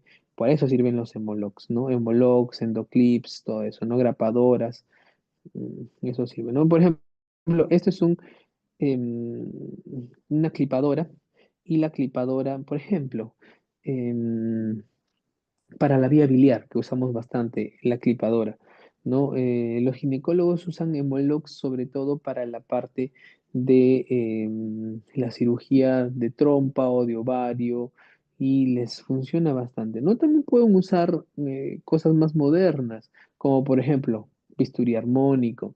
El armónico corta y cauteriza y es mucho mejor. Pueden usar ambos también, combinación Emoloc más armónico, ¿no? Pueden usar los dos. ¿No? Porque ¿en qué cirugía usan ambos? En las cirugías grandes, las hepatectomías usan eso, ¿no? Aplicación de los clips, reutilización de 10 a 5 milímetros, ¿no? Entonces eso se puede usar, ¿no?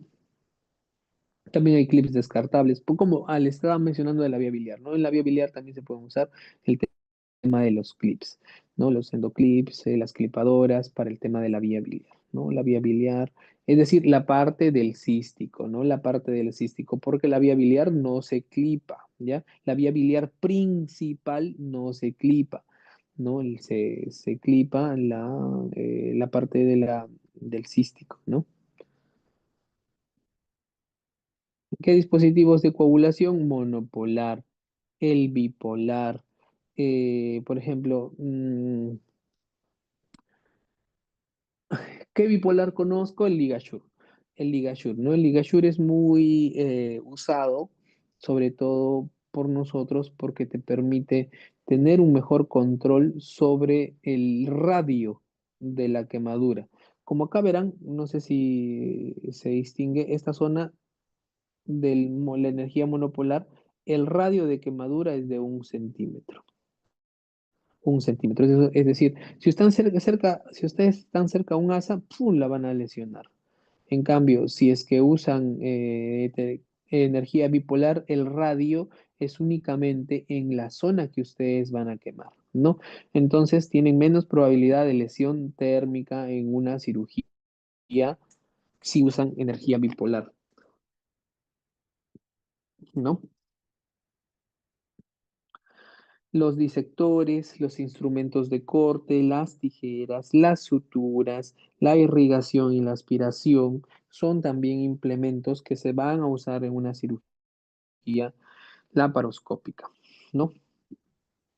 Ahora, todos esos implementos son distintos en cada tipo de cirugía, ¿no? Algunos pueden usar o pueden ser más afines a algún tipo de pinza, algún tipo de, por ejemplo, de instrumento de corte o algún tipo de sutura. Eso depende de cada cirujano o de cada quien va a realizar la intervención quirúrgica, ¿no? Eso es independiente. Depende de muchas veces de a qué se haya acostumbrado más, de que haya usado más, de que conozca más, ¿no?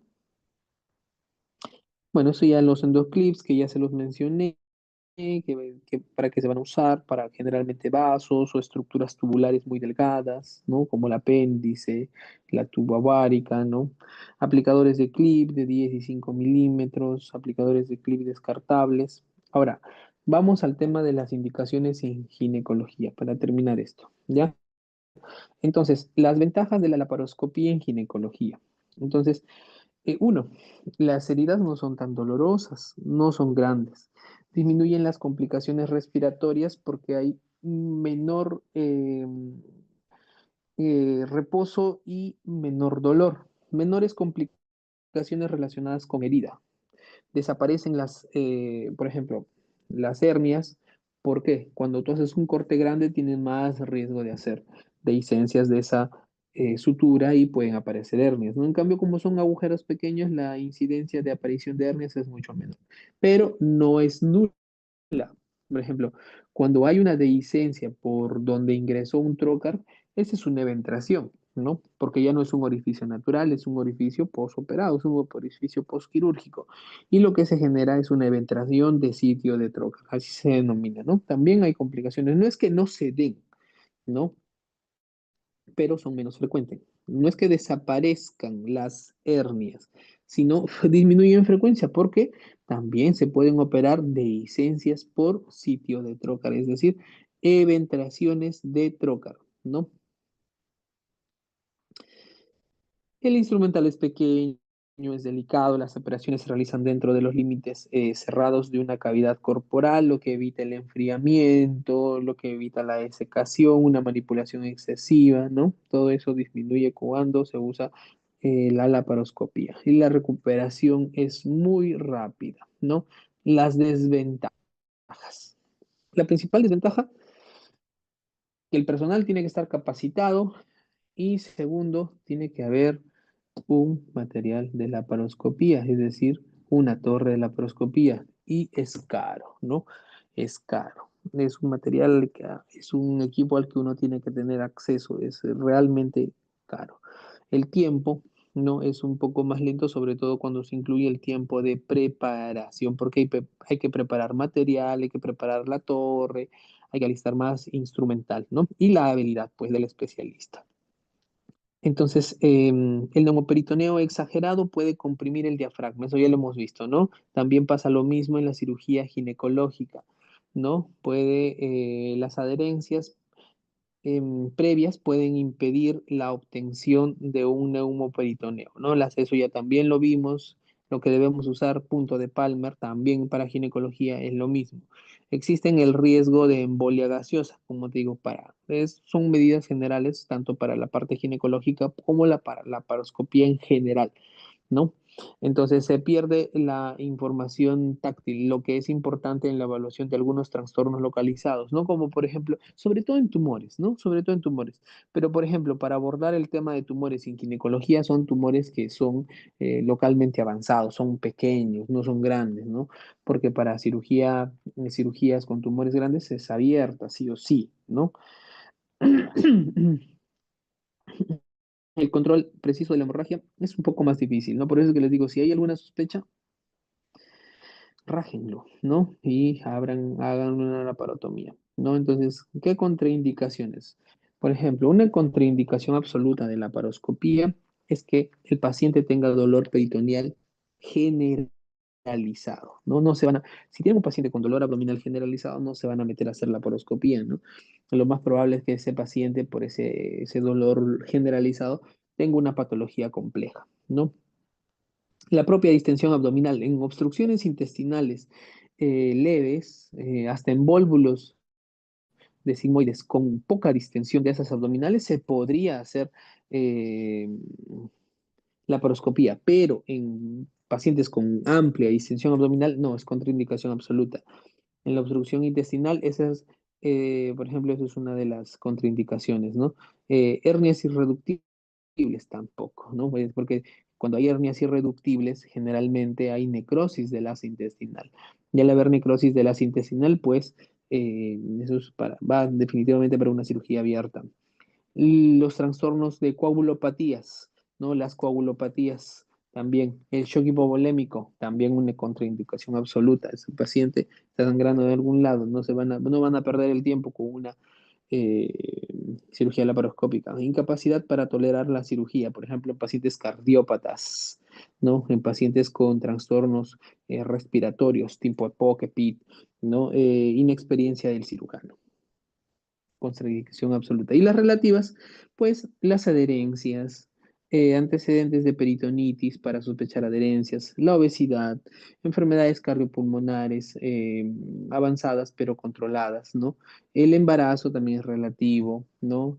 Eh, las, las lesiones, ¿no? Previas de arterias ilíacas o de arteria aorta abdominal, ¿no? También son contraindicaciones relativas. Lo puedes volver a operar por la laparoscopía, claro que con cuidado, ¿no?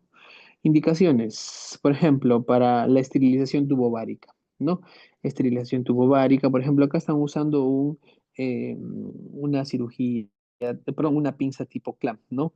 Una Backup, ¿no? Que usan pues un trocar que está ingresando por un trocar, puede ser de metal, ¿no? Puede ser de plástico, ¿no? Y van a identificar pues el tubo várico y lo pueden quemar, ¿no? Lo pueden ablación, pues con energía bipolar o monopolar, o si no, acá colocarle Embolox, ¿no? Como ustedes o como mejor hayan abordado, ¿no? Algunos le ponen puntos, ¿no? Algunos le ponen un punto, lo bloquean y lo fijan, ¿no?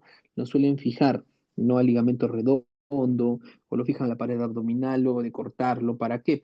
Porque muchas veces cuando uno hace esterilización tubovárica se puede fistulizar nuevamente. ¿Qué significa eso? Que se vuelva a unir, ¿no? Que generen fístulas entre trompa y trompa. Y eso lo que va a generar es que el proceso de esterilización no se dé de manera adecuada. Por eso es que muchos lo fijan, lo cortan, pueden ser con, no sé, con una tijera o con energía monopolar, bipolar, depende de cada cirujano. Lo más adecuado es usar energía bipolar o armónico, ¿ya? Para hacer el corte de esa zona, porque tienes menor sangrado, el calor es localizado, y luego de hacer eso, se fija, ¿no? ¿Para qué? Para que no haya nuevamente la fístula y se vuelva a cerrar. Entonces, las masas anexiales, por ejemplo, la laparoscopía en masas benignas, ¿no? Complejas puede ser algo dudoso el uso de continuar con la vía laparoscópica. Por ejemplo, y para lesiones malignas, netamente la aparotomía, ¿no? Para las lesiones benignas, por ahí un quiste ovárico que no sea tan grande, generalmente los quistes ováricos entre 5 y 8 centímetros pueden ser abordados, ¿no? Pero ya de un quiste gigante, mayor de 10 centímetros, pues es poco probable, ¿no?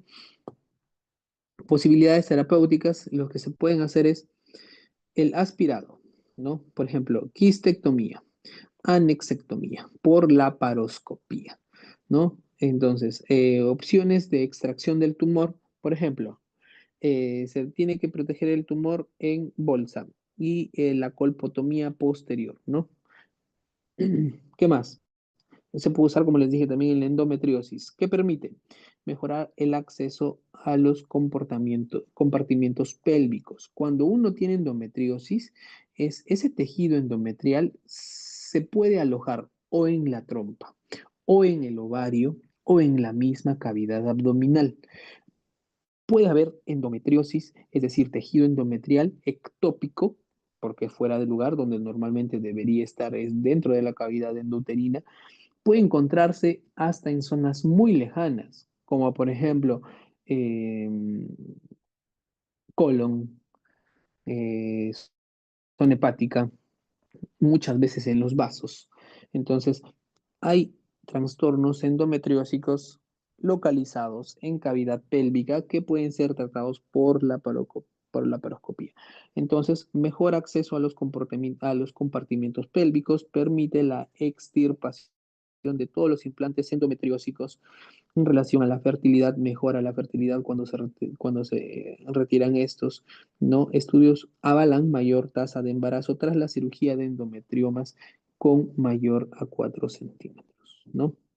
Ahora, las miomectomías, por ejemplo, ¿qué indicaciones tienen? Por ejemplo, cuando hay un sangrado uterino anormal que no responde al tratamiento previo, ¿no? Indicación de hacer una miomectomía. Anemia ferropénica relacionado con el sangrado uterino anormal, ¿no? Un sangrado uterino anormal, anemia ferropénica.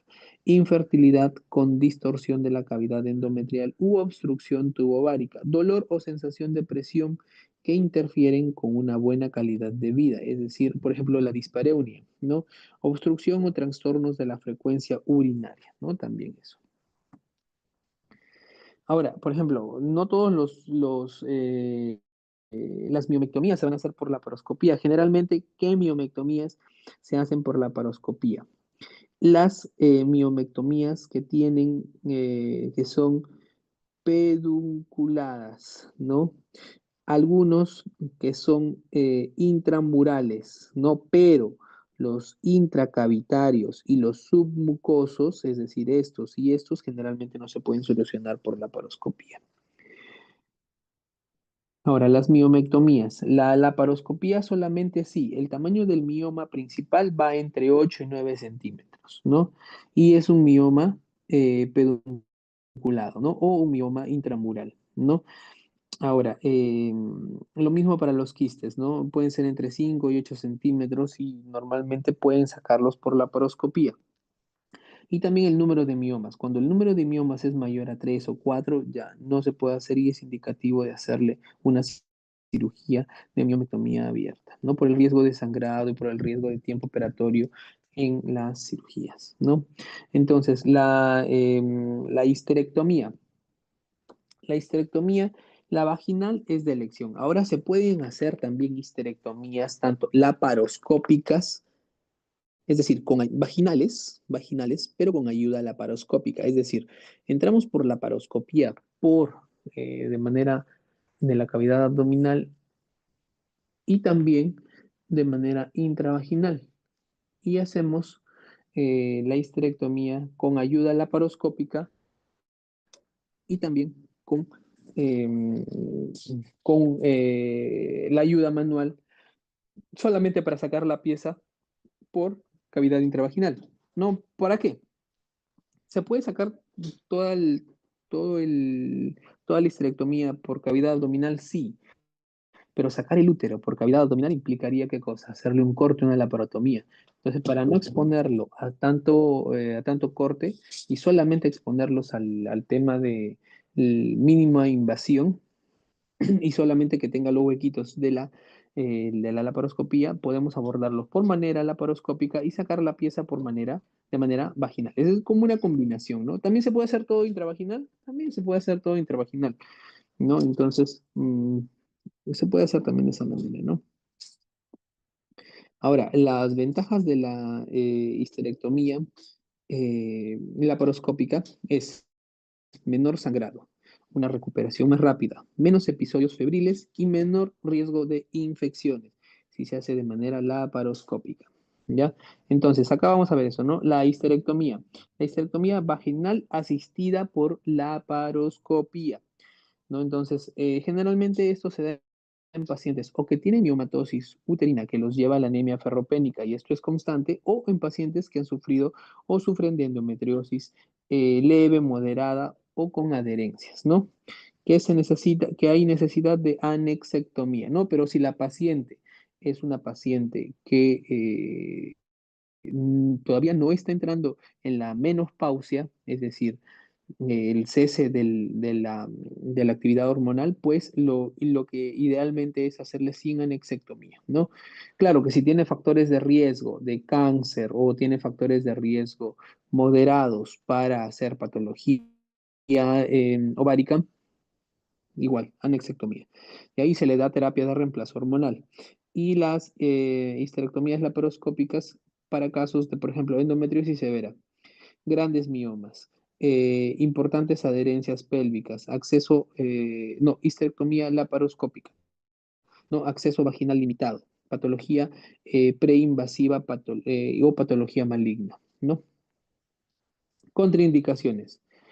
Las contraindicaciones, histerectomías posparto, ¿no?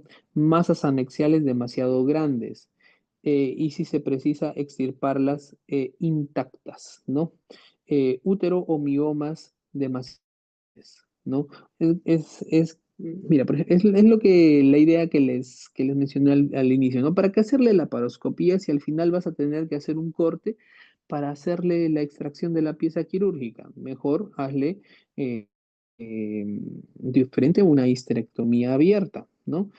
Te evitas material, te ahorras más tiempo y haces una cirugía indicada, ¿no? Pues entonces ese tema sí lo puedes ver de esa manera.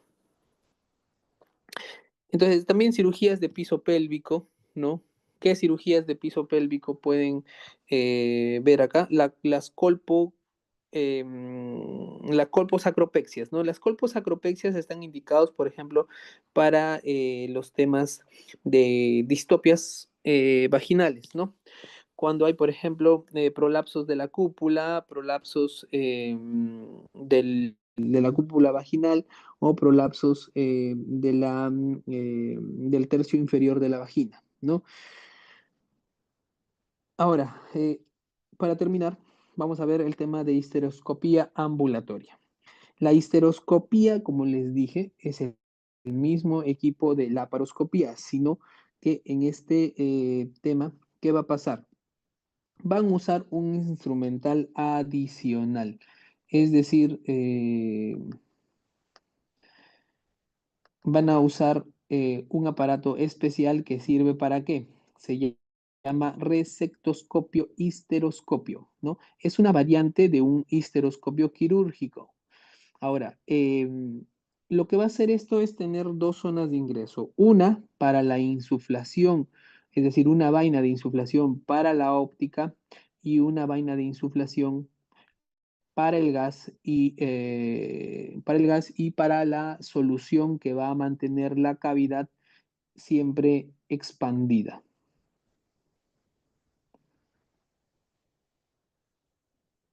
¿Correcto?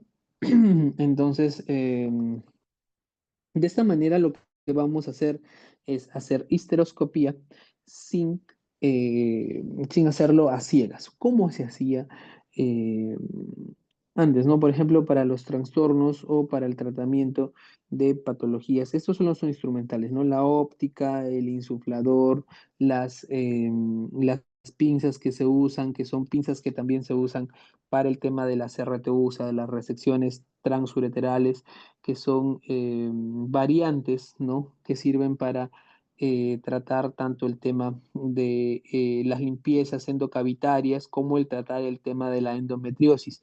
Son como rodetes, ¿no? Rodetes que esas pinzas sirven para raspar la zona endocavitaria sin la necesidad de introducir, como antes se hacía, cánulas de aspiración, ¿no? Los legrados uterinos, ¿no? Los LU, los legrados uterinos se hacían cuando no había histeroscopía, pues de esa manera, ¿no? Ahora se usan, pues, pinzas especiales, que son como unos rodillos que sirven para raspar esas zonas así, y de esa manera eliminar coágulos, eliminar, pues, tejido endometrial que se implanta de manera inadecuada en la zona de la cavidad endouterina, ¿no? Entonces, está indicado para las hemorragias uterinas anormales, indicación mayoritaria para la realización de una histeroscopía ambulatoria, detectar lesiones endometriales focales, pólipos, miomas. los miomas submucosos o, como les dije, intracavitarios pueden ser abordados por histeroscopía, ¿no? Mayor seguridad en el legrado, es decir, no hacer... cuando ustedes hacen un legrado, cuando se hacían tradicionalmente un legrado, se introducía una cánula a ciegas, una cánula de aspiración a ciegas, ¿no? Entonces, podrían generar ¿qué cosa? Perforación, ¿no? Perforación de la cavidad y un trauma, sangrado, complicaciones, endometriosis y todo eso, ¿no? Entonces, con esto evitan eso, porque ustedes ven en vivo lo que están haciendo, ¿no? Proporcionar muestras para el estudio histopatológico. Entonces, estudios de la metorragia postmenopáusica. Por ejemplo, ultrasonido, también para el método diagnóstico, también nos puede servir la histeroscopía, ¿no? Para ver la calidad del endometrio, ¿no? Si el endometrio es menor de 5 milímetros, no necesidad de continuar con la evaluación. Pero si vemos que ese endometrio está engrosado, ¿qué es lo que hacemos? Biopsia endometrial, ¿no? Con una cánula de Koimer. Y podemos seguir haciendo la histeroscopía y tomar muestras de biopsia de distintas zonas, ¿no? Ah, otras zonas, por ejemplo, que para la infertilidad, la esterilidad, también se puede usar zonas de implantación o de infiltración, pues, de los huevecillos previamente fecundados, ¿no? Para identificar malformaciones endouterinas, útero septado, bicorne, para detectar hiperplasias, carcinomas, toma de biopsias, diagnóstico intracavitario, con sospecha por métodos de imagen, ¿no? También sirve en localización de dispositivos endouterinos, por ejemplo, esterilización tubárica, también se puede hacer por dispositivos EndoSure o dispositivos Adiana, ¿no? Entonces, esos dispositivos se pueden colocar también por métodos histeroscópicos, ¿no? La preparación del paciente la misma para todos. Siempre consentimiento informado, medicación antes de la cirugía, anestésico local, sauna, AINES o un ansiolítico y colocación del paciente en posición ginecológica. Momento más adecuado para hacer esto, la primera fase del ciclo menstrual, ¿no? Canal cervical más hipotónico y el endometrio más adelgazado, ¿no? Ahora, un poquito de bibliografía. Bueno, con eso hemos terminado todo el tema de fundamentos de la paroscopía y hemos visto sus usos más frecuentes en ginecología. Bueno, si no tienen alguna pregunta que tengan, alguna consulta.